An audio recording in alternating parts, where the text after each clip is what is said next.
alors même que la loi fondamentale des 60 prévoyait déjà l'existence d'une Cour constitutionnelle qui n'avait jamais vu le jour jusqu'en 2006, et même alors instituée en 2006 à la suite de l'éclatement de la Cour suprême de justice.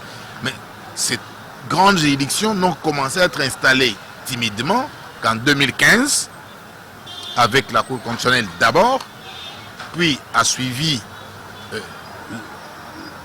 le Conseil d'État et la Cour de cassation. Voyez-vous? Alors, sur cet aspect des structures, nous pouvons conclure qu'il y a eu une évolution. Voici que tout est longtemps resté entre les mains de la seule Cour suprême de justice qui chapeautait toutes les matières. Mais aujourd'hui, il y a un éclatement qui permet qu'il y ait au sommet de la justice 3 grandes juridictions, telles que je viens de les citer. Il y a eu autrefois un seul ordre de juridiction. Mais aujourd'hui, nous en avons 2. Les juridictions de l'ordre judiciaire, à la tête desquelles figure la Cour de cassation, mais aussi celle de l'ordre administratif, qui ont au sommet le Conseil d'État. Et au sommet de toutes ces juridictions trône la Cour constitutionnelle, qui n'appartient ni à l'un ni à l'autre ordre de juridiction. Alors, je sais que vous m'entendrez pour dire, dans l'administration de la justice, est-ce que ça va mieux qu'il en était en 2060, ou plutôt en 1960? Ben écoutez, je ne saurais pas vous le dire facilement. Il faut d'abord retenir que la justice, au Congo ou ailleurs, est parmi les services les plus difficiles de l'État. Je suis de ceux qui croient, de par mes convictions, que la justice n'est déjà pas une attribution humaine et que c'est par souci de faire et de bien faire que les hommes l'organisent. Alors, en termes des effectifs, vous constaterez également que nous avons aujourd'hui dans les sémages des juridictions plusieurs cours et tribunaux qui n'ont pas existé en 60. Maintenant, nous avons des tribunaux de paix dans les territoires, même s'il y en a qui manquent encore. Alors, il y a une évolution parce que de 60 à maintenant, le nombre de tribunaux de paix, le nombre de tribunaux de grande instance a augmenté. Et il y a eu la création des juridictions spécialisées, les tribunaux du commerce, qui sont encore en train d'être installés à travers la République. Les tribunaux du travail, qui sont également en période d'installation. Les tribunaux pour enfants. Donc, en termes de structure, nous remarquons une évolution par laquelle les matières se spécialisent de plus en plus.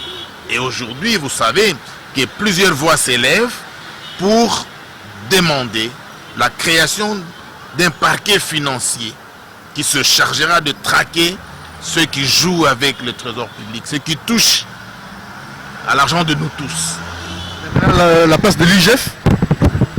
Mais non, l'IGF n'est pas un contrôle juridictionnel. Quand je parle d'un parquet juridictionnel, ça c'est dans le cadre d'une juridiction, d'une institution judiciaire. L'IGF n'est pas judiciaire. Voyez-vous? Alors, dans ce sens, on peut dire qu'il y a évolution.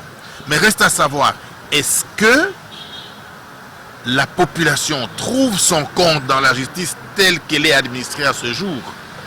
Je vous répondrai qu'au Congo ou ailleurs, comme je viens de le dire précédemment, il n'est pas facile de distribuer la justice. Dans la rue, les gens crient, et vous les entendez tous, justice ezate na mboko.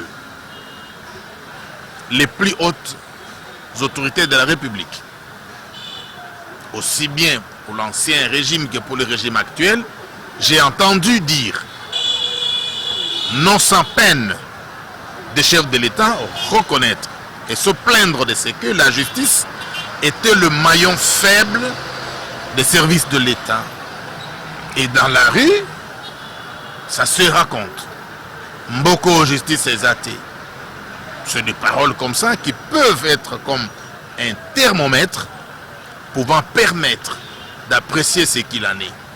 J'ai entendu sous peu un professeur d'université, et pas de moindre, se plaindre de ce que la justice s'est arrêtée à la porte du Sénat sous peu. Parce que cette chambre parlementaire s'était abstenu d'élever des immunités. Alors, toutes ces questions mises ensemble pour voir ce que ça va donner peuvent nous conduire à dire, évolution ou pas, il faut le dire suivant les secteurs de la justice. Sur le plan des structures, sur le plan de l'administration de la justice, sur le plan du personnel, il est des aspects pour lesquels il y a une nette évolution. Il y en a d'autres pour lesquels il y a encore des efforts à fournir. Et le plus important, c'est que, avec beaucoup de volonté, les choses peuvent aller de l'avant. Regardez la question de l'indépendance des magistrats, que l'on lit souvent avec le traitement de ces derniers.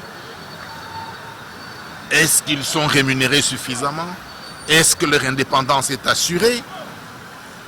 Et je suis de ceux qui pensent que cette indépendance ne devrait pas être subordonnée au traitement que l'on devait percevoir, parce que je la situe non pas sur les aspects des considérations externes ou matérielles, mais je le considère comme une valeur interne qui peut exister sans tenir compte des considérations liées aux finances.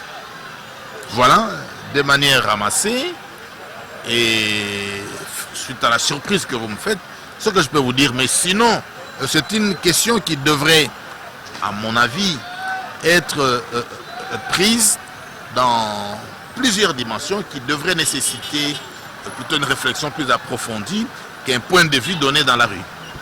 Voilà, Maître Juvenal, l'occasion faisant les larrons, nous allons vous poser la question de savoir, sommes-nous réellement indépendants 61 ans après l'indépendance?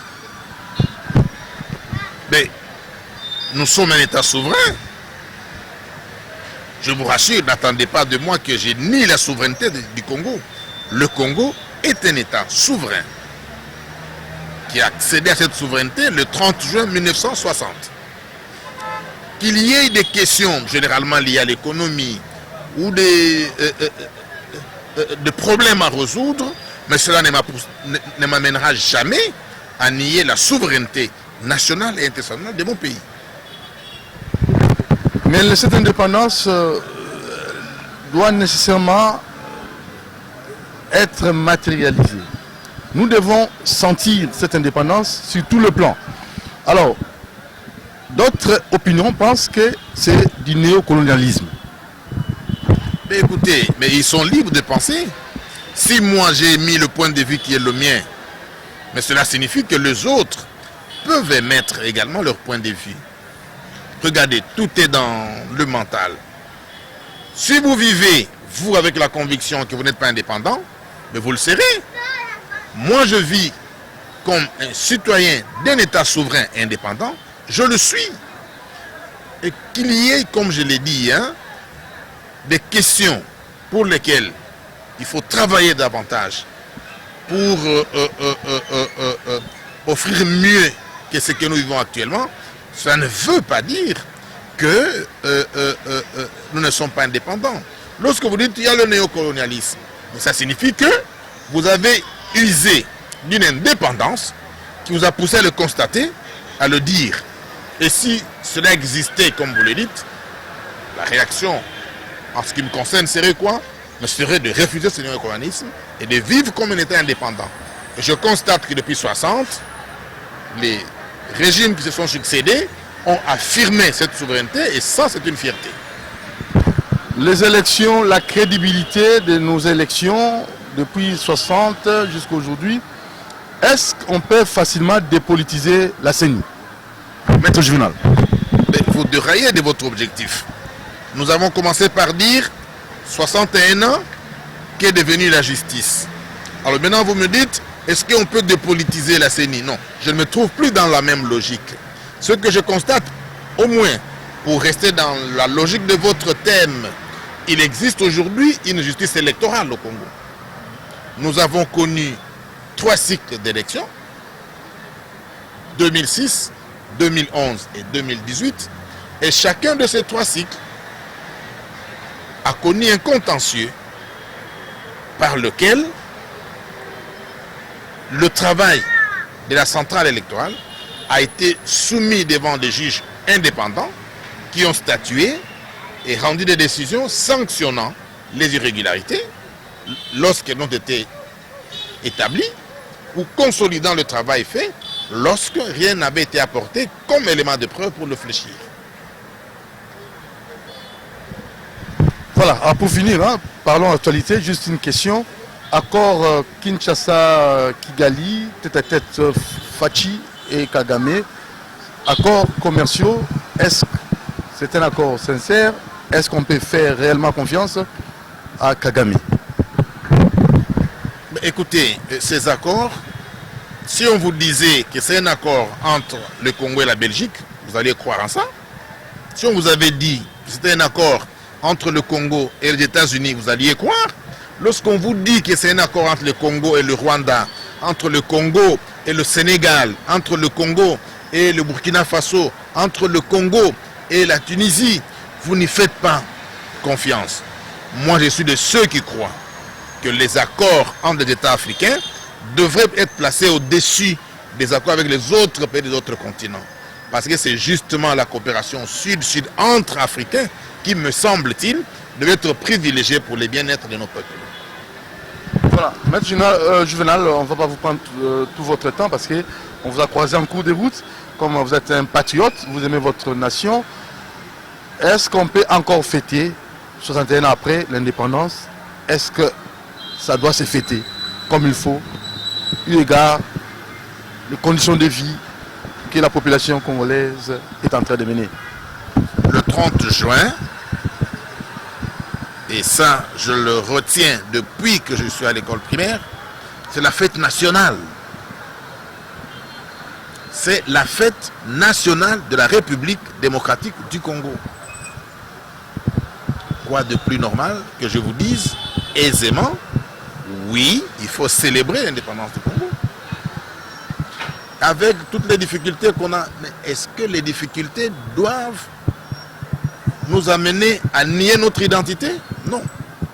C'est le 30 juin que ceux qui nous ont précédés dans ce pays se sont arrêtés pour dire trop c'est trop, ça doit s'arrêter. Aujourd'hui, nous voulons l'autodétermination. Ils l'ont fait. Cela leur a coûté ce que ça leur a coûté. Au nom de quoi devons-nous penser que puisque nous avons des difficultés, il faut nier notre propre identité? Oui, le 30 juin doit être célébré. Merci, Maître Juvenal. À la prochaine occasion. Abonnez-vous massivement sur Monti TV, votre chaîne YouTube, Canal Congo Télévision, votre chaîne que vous aimez aussi. Merci à Moron Djambé, à Alain Kabongo. À la prochaine occasion. Merci beaucoup. Je vous remercie également.